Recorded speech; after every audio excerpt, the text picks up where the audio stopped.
Hey there, it's Shelly Peters with LPT Realty. I am here today with Matt Nolan of Community Choice Credit Union. Thanks so much for joining me today. Not a problem. Thanks for having me. Absolutely. Well, who better to talk to about mortgages? First of all, do you want to introduce yourself and Sure. let us know what your role is? Sure. My name is Matt Nolan with Community Choice. I've been in the mortgage industry for quite some time. You can tell by the gray hair. But joined Community Choice probably about 6 or 8 months ago. And it's been a great experience up till now, and excited to offer great rates to local people. That's great. And I'll say it's really convenient having Matt right here in our office in Clive, Iowa. He has just been so available and generous with his time. Yeah, it's great to be in the hub of where all the action happens. One of the things I wanted to talk to you about is, of course, the interest rate environment. It's a hot topic, it seems like, right? Yeah, I suppose so.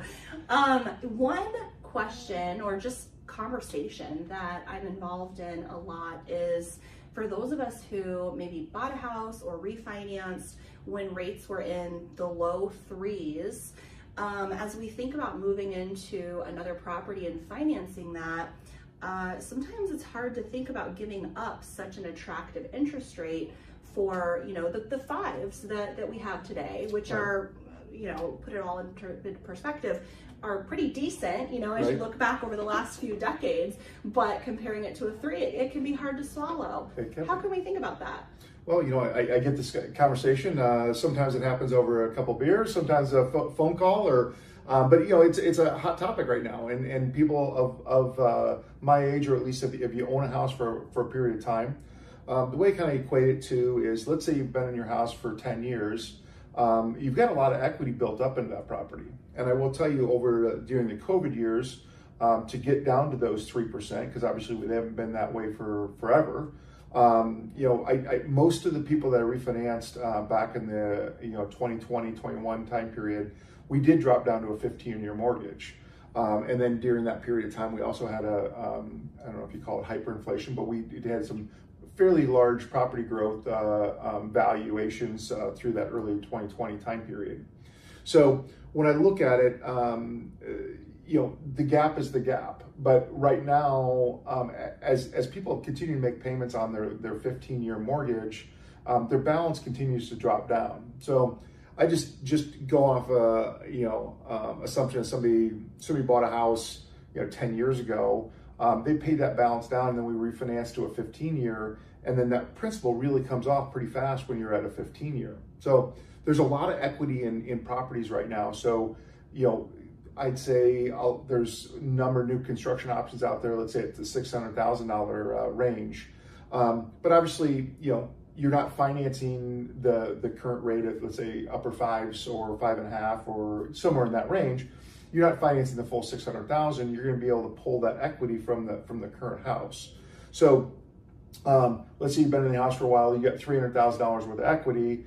You put that down on the new purchase, and now that $600,000 is you're financing $300,000.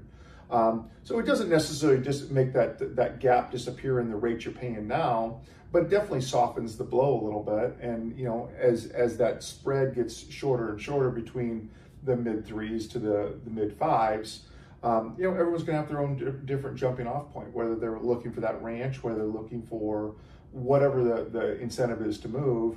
Just newer, right? I mean, not the maintenance and that kind of thing, or not replacing the roofs and the AC units and that thing. So I do think that the equity that people have pulling it over does kind of soften the blow, if you will. I am finding a lot of people, having these conversations and how can I justify giving up my aggressive rate? And I say what I can say is that there's a lot of equity that we're not putting in place.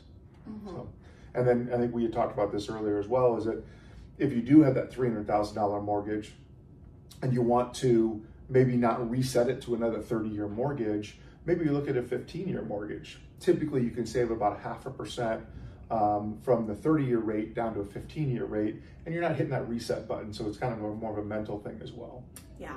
Those are really good points, and obviously there's a lot of variables that go into that, you know, depending how much equity someone has, but certainly it is amazing to see how much equity a lot of people did get in their properties in the last, you know, 5-10 years.